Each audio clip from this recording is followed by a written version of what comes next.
All right, so I was doing a little research yesterday and snow shower in New Jersey. Happy not to be there. I was doing a little research yesterday and I was on the FDA recall website.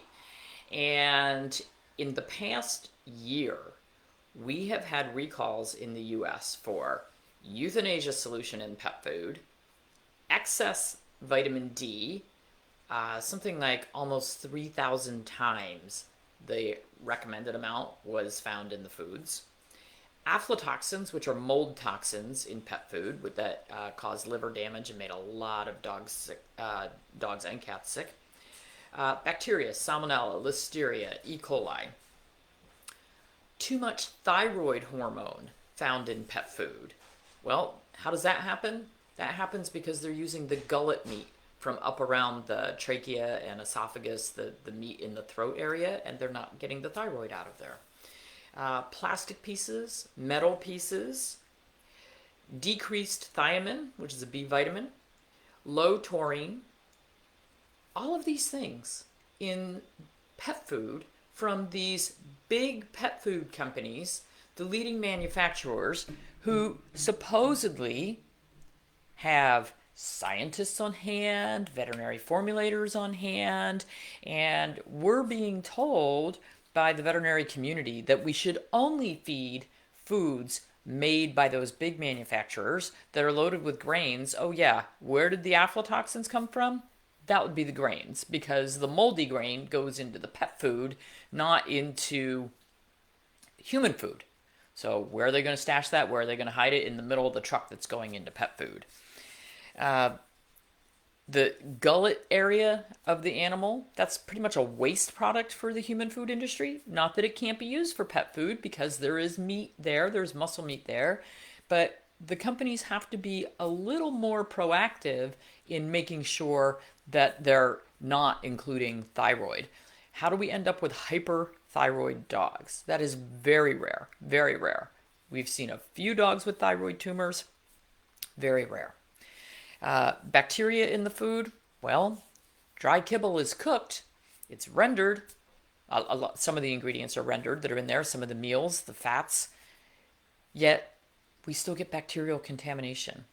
We get rancid fats. That wasn't even on the recall list, but rancid fats. These foods are sprayed with fats. They are stored at high heats. They're stored for long periods of time. So they don't get recalled for rancid fats. They don't get recalled for storage mites, but those are more problems that we have with pet food. So really frustrating, especially if you think you're paying sort of top dollar for a better food, and yet we have all these problems with pet food. Personally, I trust the smaller companies that are using human grade ingredients, because when you're using human grade ingredients, you don't use the thyroid.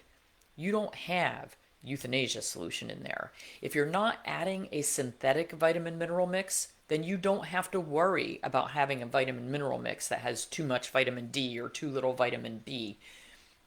Some of the problems that we see with these premixes. And guess what? Most of those premixes are coming from China. Most of them are made overseas, and then a lot of pet food companies use the same mixes.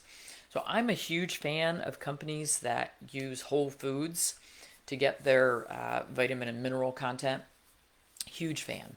There are some things that we know degrade a little bit, particularly fat-soluble vitamins A, D, E, and K. They will degrade a little bit in processing and storage. So maybe we have to add a little bit of something for that.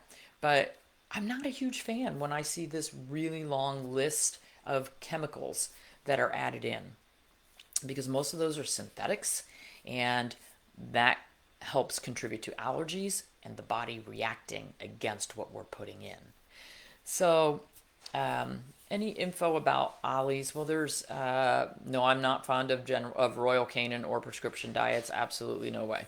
Um, Dr. Shea says best source is Whole Foods. Yes, absolutely. So Ollie's, Just Food for Dogs, Pet Plate, those are human grade foods. I call them TV dinners for dogs because they kind of come in these little single serving trays, and you just have to, store them in your freezer and warm them up.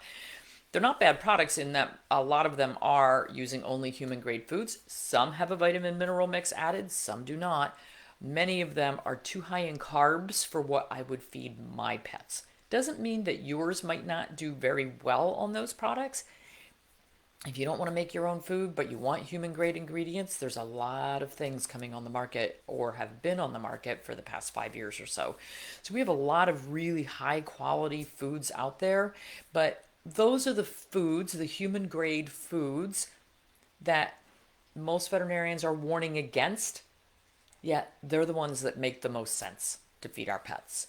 So I would strongly recommend using pet foods. If you're using a commercially made product, use one that tells you it's human grade ingredients, that you understand everything that's on the label, that you can read it all. When you see carrots in an ingredient list, you know what that is. When you see sodium monohydrate, do you know what that is?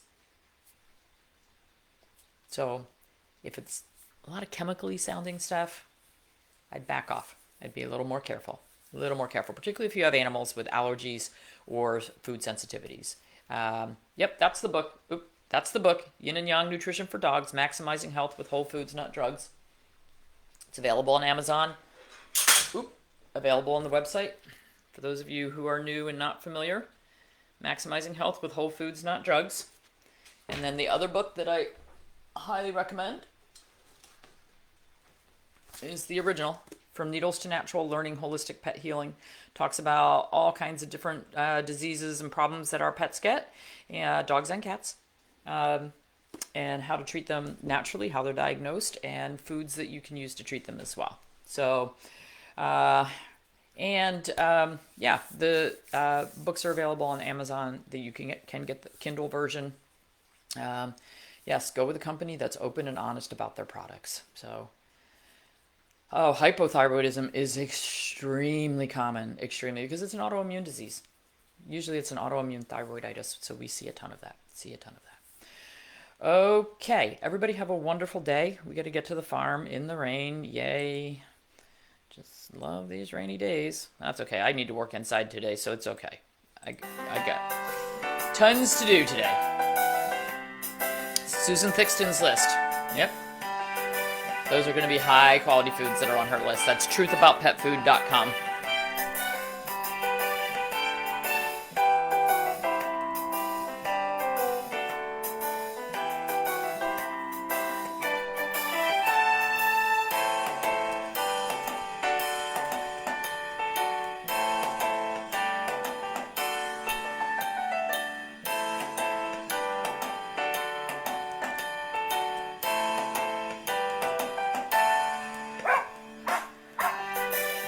Day on the farm in the rain is better than a day in the office.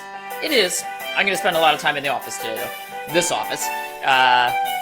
My little plants are sprouting in the greenhouse. Pretty exciting. All right, everybody have a wonderful day. See you tomorrow.